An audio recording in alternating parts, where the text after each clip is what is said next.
Boa noite, para quem não me conhece, eu sou Henrique Neves, geralmente conhecido como Henrique de Dora. Eu visitava a casa espírita e durante a pandemia me tornei espírita. A gente faz um programa, não sei se todos já me conhecem, a gente faz o Café do Evangelho todo dia, 7 horas da manhã, com a Alessandra, está aí na casa, Marcelo Turra, que faz parte de Cabo Frio, e Doralice, que é minha esposa. E aí surgiu essa oportunidade da palestra. Vou arrancar isso aqui rapidinho. Olha eu. Foi? Eu mandei? Ok. E aí surgiu a oportunidade da palestra. A Geisa, que foi que convidou, não está aqui. Eu gostaria de poder vê-la, mas ela não está aqui. Surgiu a oportunidade de um palestrante. Eu já tinha me disposto a fazer a palestra. E ela falou que seria mais ou menos como um café do Evangelho.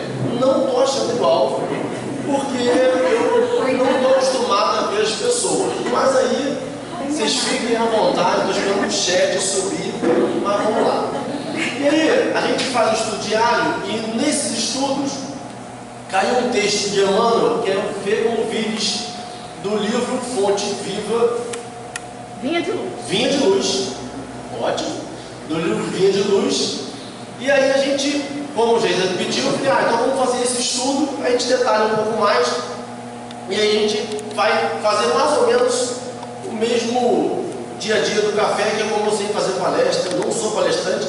Lá no café eu falo que eu sou comentarista. Eu não sei se eu sustentarei 50 minutos, aquele relógio realmente é grande. 50, se eu não conseguir sustentar 50 minutos, abriremos para perguntas, tá? Mas talvez a gente consiga. E aí como é que a gente faz lá? A gente lê o texto e depois vem destrinchando ele, vem tentando pegar esses pormenores que talvez na leitura a gente não consiga pegar. Então eu vou ler o texto por completo e depois a gente vem destrinchando ele, tá? Aí o texto é: Vê Como Vives. Com a precisa madureza do raciocínio, compreenderá o homem que toda a sua existência é um grande conjunto de negócios espirituais e que a vida em si não passa de ato religioso permanente, com vistas aos deveres divinos que nos prendem a Deus. Por enquanto, o mundo apenas exige testemunhos de fé das pessoas indicadas por detentoras de mandato essencialmente religioso. Os católicos romanos rodeiam de exigências os sacerdotes, desvirtuando-lhes o apostolado. Os protestantes, na maioria, atribuem aos ministros evangélicos as obrigações mais completas do culto.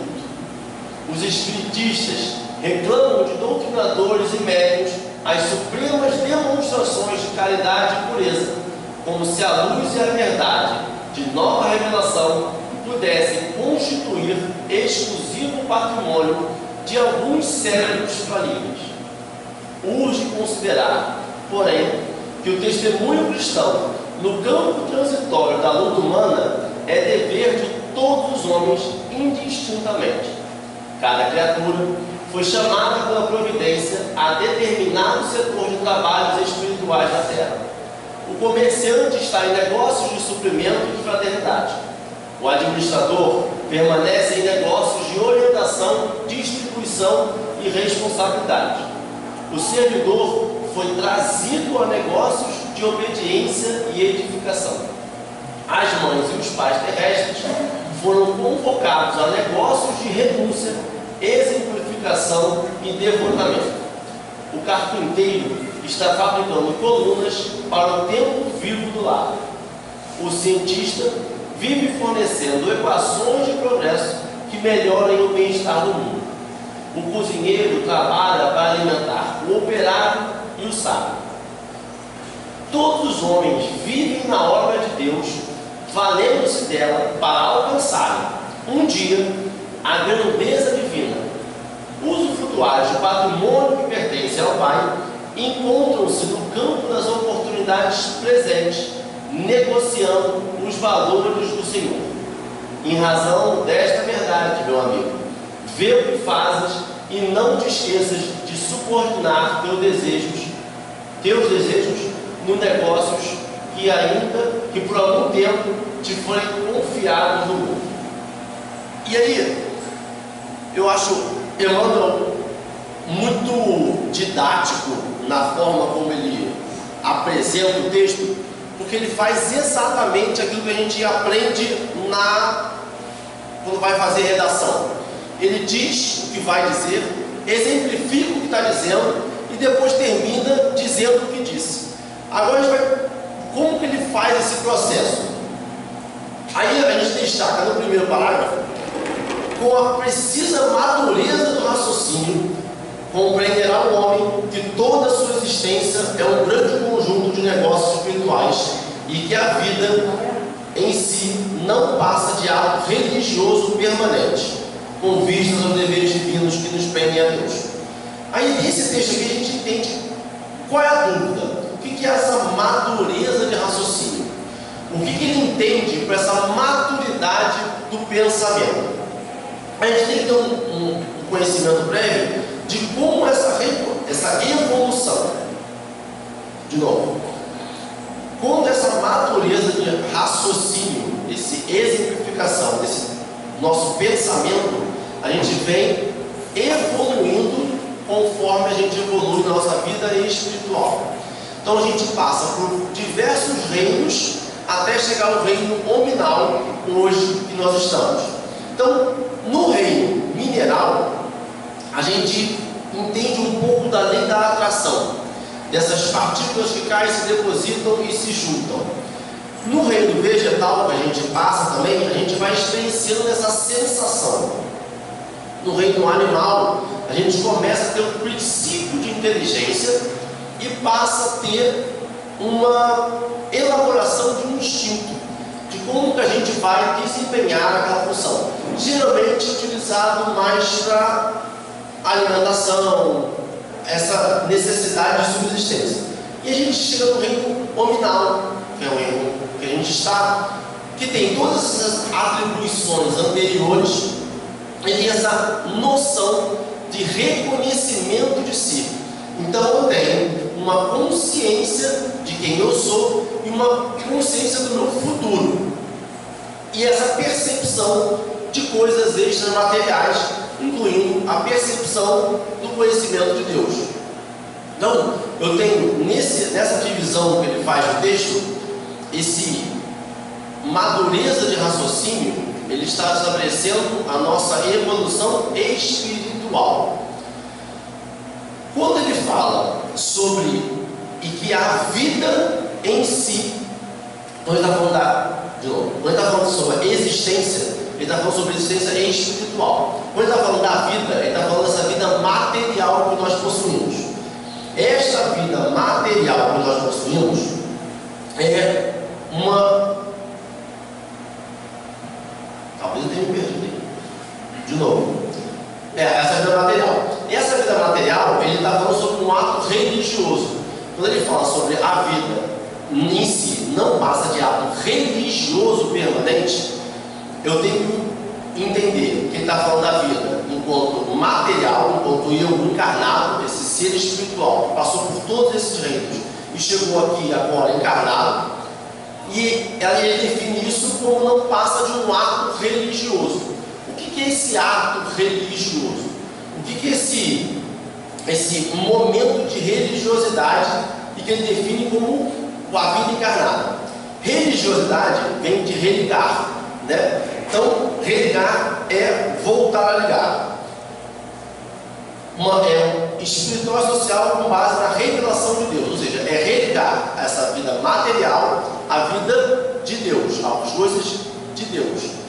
Quando ele fala que a vida é um ato religioso permanente, toda vez eu estou manipulando, mexendo, convivendo, experienciando coisas de Deus.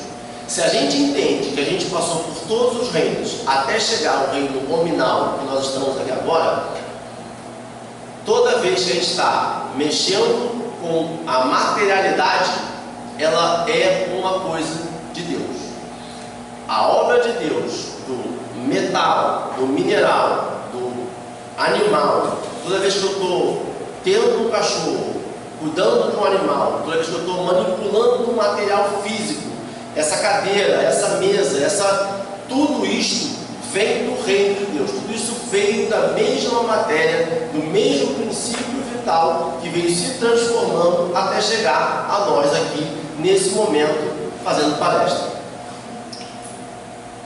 E aí ele diz que, e depois ele fala assim: por enquanto, o mundo apenas exige testemunhos de fé das pessoas indicadas por detentores de mandatos essencialmente religiosos. O texto, o livro, a primeira edição é dos anos 50, e a gente ainda entende como assim. A nossa mente comum, quando ele falou mundo, ele está falando do senso comum, de nós enquanto sociedade, não individualmente, né? nossa coletividade. A gente ainda cobra mais, e as palavras de líderes religiosos têm um peso maior. O Papa, quando fala, ele tem uma expressão para os católicos. O orador espírita, quando fala, ele, não eu no caso, porque é minha primeira, mas o orador conhecido, convencional, aqueles famosos, ele tem uma palavra a mais. A visão que ele tem do texto lido, do Evangelho, ele tem um peso a mais. Ele tem uma consciência maior. Por quê? Oh, Jesus! Pesado. Nem sei se é tão importante assim que eu vou falar. Porque a gente entende que essa pessoa tem uma dedicação exclusiva. Eu tenho conhecimento, eu faço café com o Evangelho todo dia, mas eu termino o café com o Evangelho e vou trabalhar. Eu termino o meu café com o Evangelho, vou cuidar da minha família, eu vou fazer uma coisa, outra, vou fazer comida. Esses líderes religiosos que nós entendemos, eles têm dedicação exclusiva. Então, quando a gente pensa que alguém se dedica exclusivamente a alguma coisa, a gente cobra dessa pessoa uma primazia. A gente cobra dessa pessoa que ela seja melhor do que nós, que além de estudarmos, além de desempenharmos essa função, a gente tem outras tarefas. A gente tem que dar conta de um monte de coisa no nosso dia a dia. Só que a gente tira da questão o ser humano. A gente tira da questão esse ser humano material, encarnado, que tem seus desejos, tem seus anseios, tem seus erros, também está aqui, neste mesmo momento de provas e expiações, assim como todos nós, mas que tem uma dedicação exclusiva para aquilo. Então, às vezes o palestrante vem e faz a palestra do século, sem uma gaguejada, sem nada contra quem gagueja, porque eu gaguejo, mas, e aí sai daqui, e aí tem a obrigação o tempo todo, de se você vê ele sem dar um bom dia, sem dar uma boa tarde, sem um sorriso no rosto, essa pessoa às vezes cai no conceito que a gente tem. E a gente não pode nunca esquecer que essa pessoa também está aqui, encarnada, e precisa disso. E aí, no texto ele fala sobre esse mandato essencialmente religioso e fala sobre os testemunhos de fé. E aí é interessante porque quando que a gente dá, primeiro, quando que a gente dá testemunho da nossa fé? A gente dá o testemunho da nossa fé, eu hoje, aqui e agora, eu estou testemunhando a minha fé. Quando eu venho aqui e faço uma palestra, paro 2, 3 dias, me preparo para fazer uma palestra, eu venho aqui explicar um tema que eu escolhi. Esse é um testemunho da minha fé? Ou o testemunho da minha fé é quando eu estou num momento de adversidade, quando eu estou num momento fora do meu controle e eu consigo agir de forma religiosa, de forma que me religue com Deus no nosso dia a dia. E aí ele fala que o mundo exige testemunho de fé do pessoal, desse religioso, né? E aí ele vem depois e fala: urge considerar, porém, que o testemunho cristão no campo transitório da luta humana é dever de todos os homens indistintamente. Urge um senso de urgência.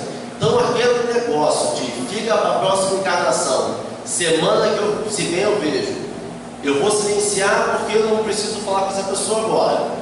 Ele diz que tem um senso de urgência. Ele diz que a gente precisa começar a verificar isso de alguma forma. E ele diz que o testemunho cristão é dever de todos. Todo mundo tem o dever de dar testemunho cristão. Todos nós, em algum momento da nossa vida, ou em todos os momentos da nossa vida, temos que testemunhar. E aí eu vou entender o que é testemunho. Como que eu entendo testemunhar?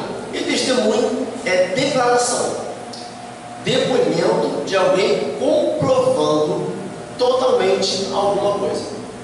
Então, o testemunho é uma comprovação do ser cristão.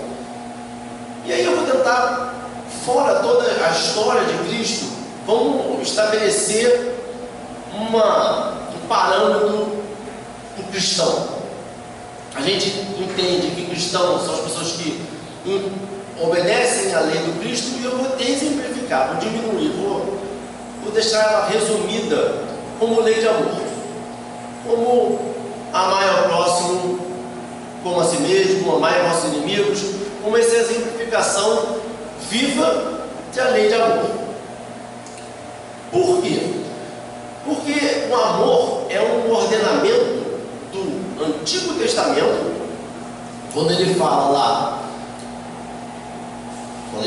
amarás, pois, o Senhor teu Deus de todo o teu coração e de toda a tua alma e de toda a tua força, e do Novo Testamento, quando Jesus diz: isto vos mando, que vos ames uns aos outros.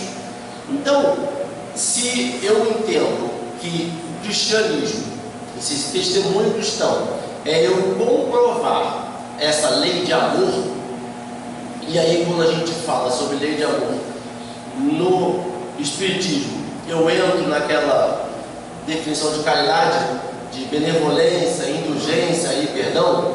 Eu estou dizendo que eu tenho que ser benevolente, indulgente e perdoar, segundo Emmanuel, é um dever meu.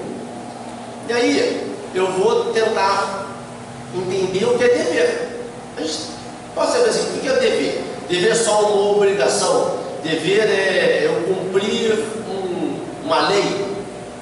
E aí, no Evangelho segundo o Espiritismo, no capítulo Sede Perfeitos, define que dever é a obrigação moral da criatura para consigo mesmo primeiro e em seguida para com os outros. O dever é a lei da vida. Então, o dever é uma obrigação moral que eu tenho comigo e com o outro. E quando começa o com o outro? Quando que eu tenho obrigação com esses que convivem comigo? Esse dever que começa das pessoas que convivem comigo, começa exatamente no ponto em que ameaçais a felicidade ou a tranquilidade do vosso próximo. Então, toda vez que na minha convivência eu ameaço a felicidade ou a tranquilidade do meu próximo, eu tenho o dever de dar o testemunho cristão. Eu tenho o dever de agir com benevolência, indulgência ou perdão. E aí eu entendi o que é um testemunho cristão no meu dever. Só que quando eu tenho o dever, eu achei que não dava sede. E dá sede.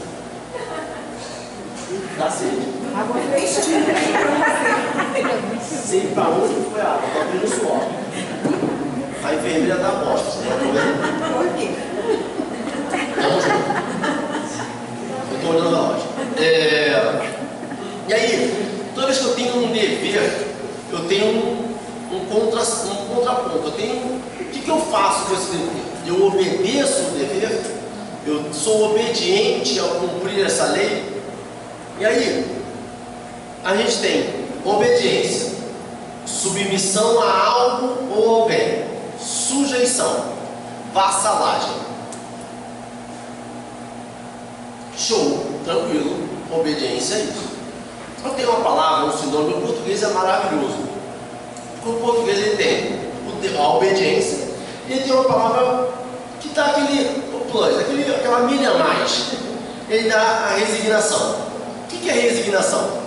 É a aceitação sem revolta dos sofrimentos da existência.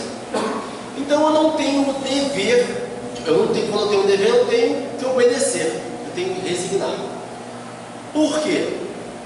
Porque a obediência é o consentimento da razão. Então eu obedeço uma lei, eu obedeço meu pai, eu obedeço meu chefe, eu obedeço a comunicação de nós aqui materialmente falando enquanto encarnados. Mas eu resigno a vontade de Deus, porque resignação é o consentimento do coração. Palavras minhas, queria eu que fosse, mas é do Evangelho segundo o Espiritismo, capítulo 9. Lindo, maravilhoso. Um dia eu escreveria assim. E aí, a obediência é o consentimento da razão para tornar a vida humana mais equilibrada. E a resignação é a aceitação interior com fé na bondade e no amor de Deus. É a certeza de que estamos no momento apropriado para fazer o melhor resultado para o nosso viver agora. Então, quando a gente pede para obedecer um dever, um testemunho dado dever, o testemunho cristão é um dever nosso, quer dizer que a gente tem que fazer isso de coração, fazer isso querendo fazer isso sem isso causar revolta em nós. E aí é difícil, mas é possível. Por isso, Jesus Cristo é o maior exemplo disso. Quando ele decidiu, no planejamento lá de cima, encarnar em Belém, vindo de Jerusalém, naquela localidade, a localidade das duas maiores religiões da época, islamismo e judaísmo.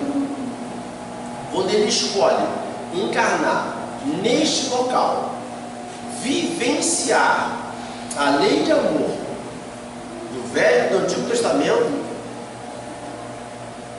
ele passa um momento extremamente sensível, porque ele entra naquela cidade e ele consegue falar, vivenciar, exemplificar e não agredir as outras duas religiões que conviviam ali.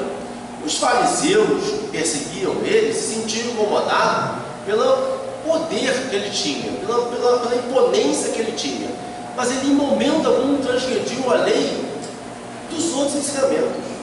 Ele conseguiu, naquele local das duas religiões, a partir das palavras dele, fundar uma terceira religião que hoje, a partir das palavras dele foi fundado. Ele não fundou, a partir das palavras dele foi fundado. Está gravado? A partir das palavras dele, os homens, não ele, não me processem, fundar uma outra religião que viria a ser a religião mais profetizada da terra e ser aceito pelas duas religiões que estavam ali. As duas religiões aceitam ele como profeta. Isso é de uma grandiosidade, isso é de um fino tato, de um planejamento, de um espírito crístico. E aí, você vê que ele consegue dar esse testemunho cristão nesse momento, nessa localidade, todo momento. Toda vez que a gente lê, toda vez que a gente vê um versículo, uma passagem bíblica, minha filha acabou de entrar, ele passa esse ensinamento com amor e com caridade. E aí, no livro, no Evangelho segundo o Espiritismo, no Sede Perfeitos, ele fala: o homem tem de amar o dever, não porque preserve de males a vida, males aos quais a humanidade não pode subtrair-se, mas porque confere à alma o vigor necessário ao seu desenvolvimento. Então, não é a cristandade, dever, não é para ter uma vida sem atribulações, não é para ter uma vida cheia de saúde, cheia de dinheiro e vamos que vamos, uma teologia de prosperidade. e nem uma teologia de provas e expiações, mas é aceitar essas provas e expiações como necessidade para o nossa evolução, nosso engrandecimento enquanto espírito, nosso desenvolvimento. Continuando no texto, ele fala: cada criatura foi chamada pela providência a determinado setor de trabalhos espirituais na terra. Olha que interessante, ele fala trabalhos espirituais na terra. Daqui do salão, quantos trabalham com mediunidade? 1, 2, 3. Não tem certo? Talvez sim. Olha a quantidade de pessoas aqui. E uma grande minoria trabalha com trabalho espiritual, que a gente reconhece assim. Quando a gente lê, fala trabalho espiritual, opa, mediunidade. Trabalho espírita, trabalho espiritual, mediunidade. E é interessante porque ele vai ligando, que ele fala a todos, cada criatura. Eu trabalho com prótese dentária. Rapaz, para você olhar um dente e você ver o trabalho espiritual, é necessário uma certa imaginação. Mas emanam. Então, ele está dizendo que cada criatura foi chamada para desempenhar um trabalho espiritual na terra. E no texto ele vem dissecando alguns trabalhos. E aí você vai entendendo que ele fala o comerciante, de alguns detalhes aí, né? O comerciante, o cientista, o cozinheiro, as mães e os pais. E aí você vai entendendo que Emmanuel quer fazer o seguinte: todos esses trabalhos é o como eu faço, o porquê eu faço, o que eu passo quando eu estou fazendo. No comerciante, que é basicamente compra e venda, eu posso exercitar a fraternidade. Aquela coisa que o brasileiro vem perdendo, do 3 por 5, faz um descontinho no dinheiro, aquele tato ao ver a pessoa contando a moedinha, e a pessoa fala assim: tá certo, pode deixar aqui. Isso é fraternidade. Eu consigo exercitar a fraternidade vendendo o que for que estiver vendendo. Eu consigo, o cientista, nesse momento que a gente passou de pandemia, a gente tem todo um discurso e a gente entende que as biomédicas, né, essas grandes empresas que inclusive financiam e produziram as vacinas, a gente entende que elas ganham muito dinheiro, muito. Mas a ciência é feita por cientistas. O cientista no Brasil, ele trabalha por bolsa. Então você fazer um mestrado no Brasil é dedicação exclusiva, ou seja, você não pode ter outro emprego. O valor da bolsa é R$ 1.500. Esse cientista, ele não está preocupado em ficar milionário. Ele está preocupado com o bem-estar do mundo. Ele está preocupado em fazer a nossa vida melhor. Ele está dando testemunho de fé. Ele está sendo cristão. Ele está fazendo um trabalho espiritual. O cozinheiro é a coisa mais fácil que a gente consegue imaginar. Eu estava hoje tomando um café e a nossa amiga Fabi contou um caso que a gente consegue entender claramente. Receita que a pessoa passa, você vai na casa de alguém, come alguma coisa e fala: nossa, que maravilhoso. E aí a pessoa te dá a receita. E aí você pega aquela receita, está detalhada, bate durante 10 minutos, em velocidade média. Você faz tudo exatamente. Tem receita que é mole, tem receita que é você jogar os ingredientes, botar o liquidificador, ligar ele, esperar aquilo ficar batendo durante 5 minutos, tirar, botar na forma no forno, acabou. E não fica da mesma forma. Como que a gente faz isso? É a marca, e a gente compra a marca igual, a gente pega, faz videochamada, a gente faz tudo. Repete receita que sua mãe fazia e tenta copiar. Não vai rolar.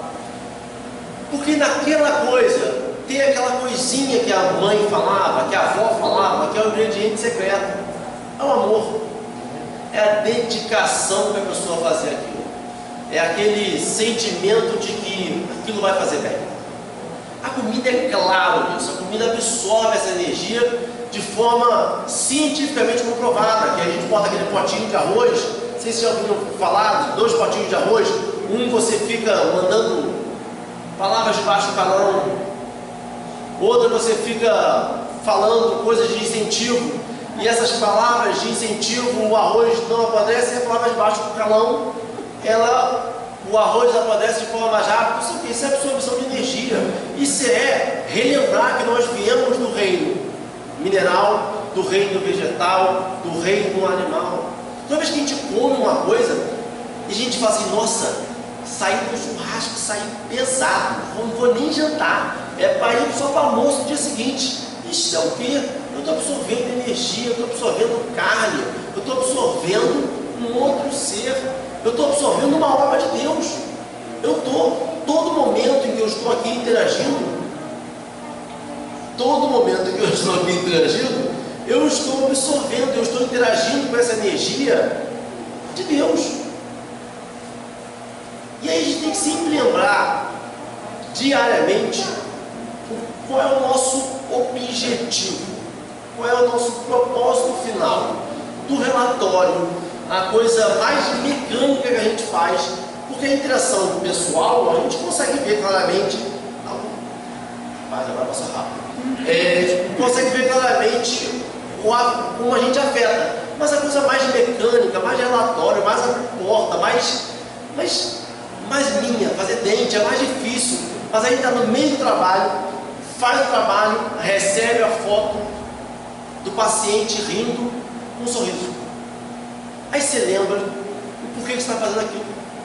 Você não está fazendo aquilo só para você ganhar dinheiro, você está fazendo aquilo para devolver um pouco de amor próprio, de se sentir bem, sabe? E aí você renova o ânimo. E é impressionante como a espiritualidade trabalha nesses momentos que você está precisando, né? E aí, continuando agora rápido, eu estou não acabando. Todos os homens, aí ele fala mais. Todos os homens, aí é só lembrar, aqui ele está exemplificando, aqui ele termina a exemplificação do que ele estava dizendo, de como a gente está vivendo, o que a gente está fazendo. E aí ele vem e começa a fechar o texto dele. E aí ele fala: todos os homens vivem na obra de Deus, valendo-se dela para alcançarem um dia a grandeza divina. Usufrutuários de patrimônios que pertencem ao Pai, encontram-se no campo das oportunidades presentes, negociando os valores do Senhor. É muito interessante porque esse texto ele vem baseado na parábola dos 10 servos e das 10 minas. É uma parábola que a gente talvez não conheça tanto, mas ela tem o mesmo sentido, o mesmo propósito das parábolas do talento. As parábolas do talento a gente lembra, né? O senhor que sai, deixa uma quantidade com cada um dos servos, com 3 servos, um cuida bem, consegue multiplicar aquilo, um cuida mais ou menos, consegue dobrar, e um receio, com medo, com alguma coisa, mantém ele guardado e aquilo não cresce. E aí quando o mestre volta, ele recolhe de novo os talentos, ou as 10 minas, no caso, dessa outra parábola, e aí vai contando esse que absorveu bem, esse que não gostou, esse que guardou tudo, e esse que guardou tudo é o que não fica por nada, porque o medo, o ressentimento, alguma coisa impediu ele de utilizar aquele talento, aquela mina, aquele item que o servo, dependendo da palavra, que lhe foi confiado. E aí quando ele fala, a gente consegue entender por que ele linka com isso? Porque ele usa a gente, ele chama todos nós encarnados de usufrutuários. E usufrutuário é uma palavra que é do direito. Você usa, joga no Google usufrutuário e é aquele que usufrui. Aí você fala usufrui, usufrutuário. Aí você fala, não tem sentido se identificar assim. Mas usufrutuário é um direito de utilização. É aquele carro emprestado, a bicicleta emprestada, vai lá, dorme na minha casa. É o direito ao uso. Não é seu, é um celular emprestado, um computador emprestado, um livro emprestado, e diferente de dono. Dono é que tem propriedade. Dono é aquilo que é meu. E aí ele chama a gente de usufrutuário. Ele diz que os bens pertencem ao pai. Quais bens ele está falando? Qual é o bem que ele está se referindo? A todos. Todos. Incluindo o nosso corpo material. Nossa casa. Nosso trabalho. Nosso carro, nosso celular, nosso microfone. Tudo isto pertence ao pai. Por que pertence ao pai? Porque lembra que a gente veio de todos os reinos? A gente passou por todos esses reinos até chegar aqui no reino nominal, que tem consciência de si. Então tudo isso faz parte de um fluido. Tudo isso faz parte do mesmo fluido vital que vem se transformando, que veio até chegar até nós. E aí a gente muda a nossa percepção. Porque, não sei vocês, mas quando eu pego uma coisa emprestada, como eu era muito mal zeloso, vamos botar assim, que é para minha filha não saber o que é zelo, entender. Eu não cuidava muito bem das coisas quando criança, e eu sempre quebrava, perdia, aconteciam incidentes que as pessoas furtavam, e eu sempre tenho, hoje em dia, muito zelo. Tudo que não é meu, eu cuido com muito carinho. Tudo que não é meu, eu tento não botar uma orelhinha no livro, eu tento devolver exatamente da mesma forma, porque não é meu. O carro emprestado, eu não mexo na posição do banco, eu não mexo nos espelhos, porque eu sei exatamente que a pessoa gosta do jeito que está, e eu sei que não é meu. Se ele está chamando a gente de usufrutuário dos bens de Deus, o que a gente faz com esses bens de Deus? A gente deixa o planeta da mesma forma? A nossa casa, a gente pensa nela em testemunho cristão, em algo que possa servir e para melhorar a vida dos outros, ou é só para influenciar a mim? Toda vez que eu me relaciono com alguém, é para o meu belo prazer? É para o meu prazer? Ou é para a melhoria de vida da pessoa e da minha coletividade? Porque tudo isso é bem de Deus. O meu filho, a minha esposa, a minha família pertence a Deus. Eu tenho que melhorar a vida deles. Eu tenho que dar testemunho cristão em todos os meus atos que são meus. Então toda vez que eu utilizo um bem material, inclusive encarnado, um ser humano, eu tenho que dar testemunho de fé. Eu tenho que me colocar na situação de que isso é emprestado. E aí, é muito difícil perceber isso quando a gente está sentado numa cadeira plástica que a gente nem sabe quando vai deteriorar. A gente entende a material de objeto, é muito difícil perceber isso, porque um pedaço de ferro, um pedaço de plástico, ele é algo que, se eu não agir com ignorância, ele vai perpetuar. Só que aí tem a materialidade corpórea. E a materialidade corpórea me lembra a todo momento do meu tempo. A todo momento que eu estou encarnado, eu lembro que o tempo está passando. Eu lembro que é breve o momento que a gente passa. Eu lembro que cada dia é um dia a menos. De quanto tempo? Não sei, mas é um dia a menos. E cada dia que eu deixo de dar meu testemunho cristão é um dia a menos de possibilidade de utilizar esse bem que ele emprestou para a gente. E estamos chegando no final. Em razão. Não está, muito obrigado. E aí no final, ele fala assim, e aí ele dá aquele.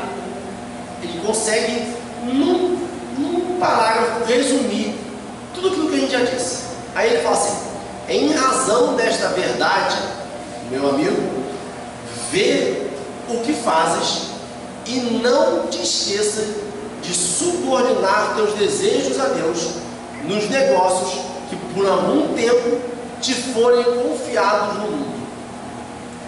A gente entra numa parte final, que é a parte, na verdade, que é da palestra até agora, que agora vamos começar a palestra. Que é ver o que fazes. eu sou novo no espiritismo e uma das coisas que a gente mais fala no espiritismo é a famosa reforma íntima. Reconhecerás o verdadeiro espírita pela tendência, pela vontade de viver, o esforço de vencer as más tendências. Algo assim. Não é paciência. Beleza. E aí a gente entende que a gente tem que fazer essa reforma íntima. E aí a gente, da reforma íntima, como que funciona a reforma íntima? A gente brinca do canal do Santo Agostinho, da pergunta 919, e aí o que a gente faz? Qual é o direcionamento? Eu passo o dia, no final do dia, ou em algum momento do dia, eu analiso as minhas atitudes, as coisas que eu fiz ao longo do dia, se elas estão de acordo com o cristianismo, esse amor de Deus, essa benevolência, indulgência e perdão, e prometo para mim mesmo, ou no caderninho, que eu vou tentar melhorar nessas coisas que eu identifiquei nesse momento como minha sombra, minha falha, meu ponto a vencer, né? Só que, só que eu tenho que partir de um a mais, porque eu tenho que reconhecer novos erros. Eu preciso ter um estudo disciplinado para poder reconhecer novos erros, senão eu fico parado em quem eu era 10 anos atrás. Senão eu fico parado estabelecendo como verdade o que eu era 1 ano atrás, o que eu era assim conhecendo o doutrina espírita. Eu preciso estudar para reconhecer nas minhas atitudes o que eu ainda preciso melhorar. Eu preciso ver isso de forma caridosa, amorosa comigo mesmo, que é uma coisa interna nossa, mas eu preciso ser sincero comigo. Eu não posso utilizar, e eu falo isso de causa própria, eu sou ótimo em dar desculpa para mim. Todas as minhas sombras eu tenho justificativa exata. Eu vim do catolicismo, então fui treinado para encontrar com São Pedro lá em cima, e na hora que ele me apontar um erro, eu vou dizer, mas é porque eu sou treinado para isso. E aí eu preciso tirar isso. Quando eu vou fazer uma reforma íntima, eu preciso parar de me dar desculpas. Eu preciso reconhecer que aquilo ali foi por ciúme. Eu preciso reconhecer que aquilo ali foi por querer falar mal, por raiva. E a gente tem que parar com essa nova tendência de ensino, de pedagogia. Fala sobre isso, sobre caracterizar sentimentos como ruins e bons, faz com que esses sentimentos ruins a gente não queira ver. Eu não posso sentir ciúme. Tá, mas eu senti ciúme, eu faço o quê? Eu não posso ter raiva. Tá, e eu senti raiva, eu faço o quê? Eu preciso aceitar que eu sinto raiva para reconhecer o que me fez sentir raiva para que eu possa trabalhar isso. E para isso eu preciso fazer isso diariamente. Eu preciso ter um estudo diário. Isso, o que me ensinou foi o Café com o Evangelho. Esse estudo diário. Todo dia Emmanuel vem, e é interessantíssimo, não é uma cultura que a gente faz, mas que pode ser feito em casa, que pode ser feito no Evangelho do Lar, que pode ser feito sozinho. Mas é uma cultura diária. Emmanuel fala muito disso. E aí, não sei, a minha cultura, talvez fazer Café com o Evangelho, sempre um comentário de Emmanuel, o autor que eu mais leio é Emmanuel. Eu não tenho, infelizmente, às vezes, tempo para ler tantos outros. E Emmanuel bate muito nisso. Disciplina. Disciplina, disciplina, disciplina. É todo dia um pouco. É todo dia um passo. Não é uma milha, não é 5 quilômetros, é todo dia um passo. Sem dia de descanso, sem dia de amanhã, é todo dia um hoje. E é interessante porque... Quanto tempo tem? 10? 5? 8? É interessante porque essa disciplina te joga num lugar em que você começa a aceitar que é um processo. Essa disciplina te joga num lugar que você aceita as suas falhas como um reconhecimento de aprender a caminhar. E só o diário te faz isso. Só a constância te faz isso. Só aquele processo em que você cai e volta, volta a andar. Assim, a gente tem que voltar àquela ideia da criança. A criança cai, a criança rala, a criança, tecnicamente, o corpo dela não foi preparado ainda para andar, mas ela todo dia, toda hora tenta virar. Ela vai trabalhando a musculatura dela até conseguir andar. Ela não desiste, ninguém fica falando para ela, vira, vai, você consegue. Não, todo dia ela tenta.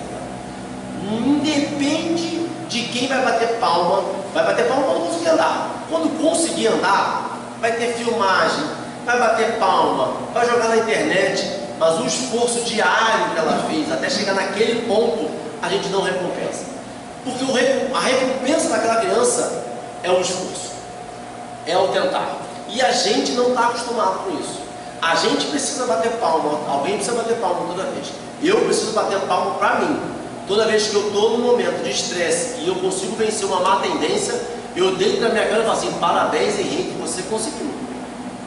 Dá 2 minutos eu perco a encarnação, mas naquele momento eu consegui. E é um processo, eu sei que eu vou errar, eu sei que eu vou falhar daqui a 10 minutos, mas esse 10 segundos a mais que eu consegui é uma vitória. Esses 10 segundos que eu trabalhei em mim vão ser 10 minutos a menos na minha próxima.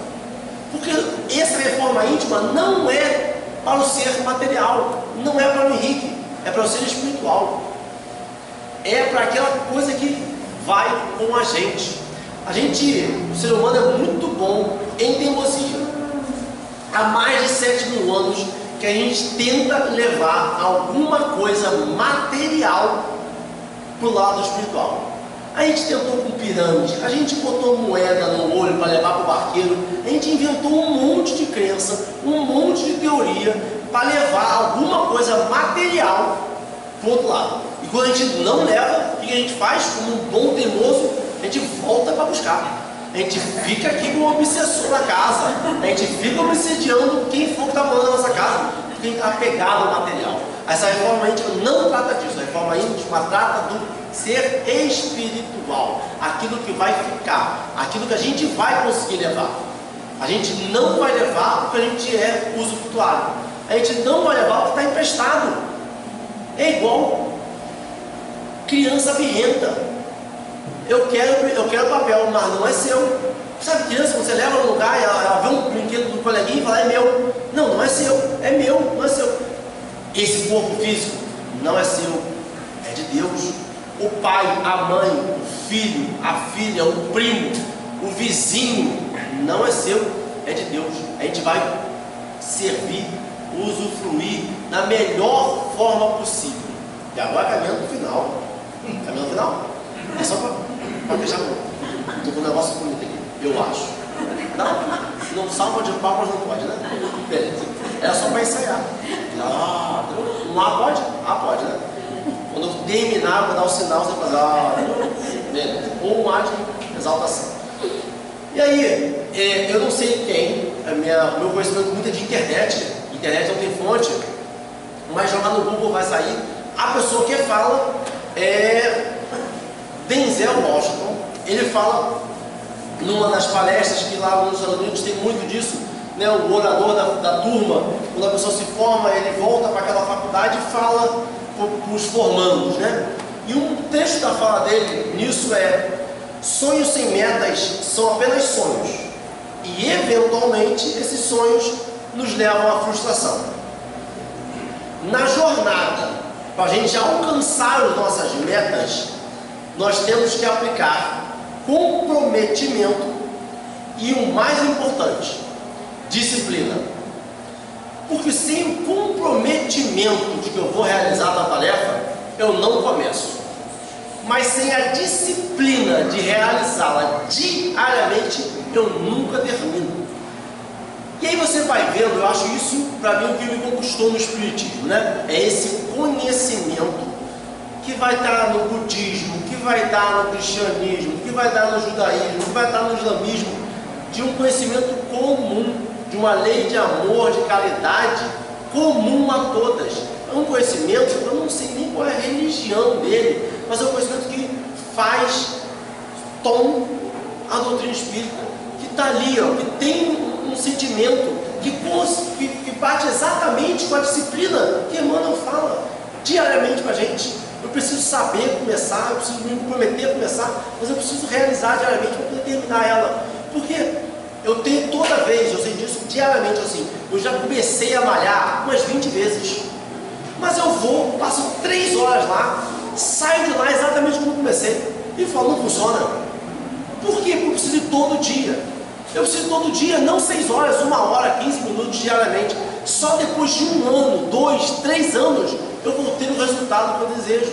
E eu quero um desejo imediato. E aí, para finalizar, hein? Já foi. Para finalizar, Clóvis de Barros, um filósofo hoje da atualidade, ele fala um negócio muito legal sobre a razão de viver, né? Ele considera Jesus um filósofo, né? E um grande filósofo. As coisas que ele fala realmente dá para escrever alguns livrinhos aí que perpetuariam por mais de 2.000 anos como o Evangelho. Então, o que ele fala sobre isso? Qual é a resposta de, segundo a visão de Clóvis de Barros, de Jesus para a vida? Aquilo que fará o homem vivente, ou seja, o homem que está aqui vivo, aquilo que vai fazer um homem feliz é a entrega, é permitir que o outro viva melhor do que viveria se você não existisse, é permitir que o outro sorria um sorriso que se você não fosse, ele não sorriria, é permitir que o outro sinta a alegria que se você não estivesse ali, ele não sentiria. Aí sim, você terá vivido uma vida boa. Essa é a lição de Jesus. O amor vale mais do que a própria vida encarnada. É isso. Muito obrigado. Muito obrigado. Espero que dê uma ótima mentira.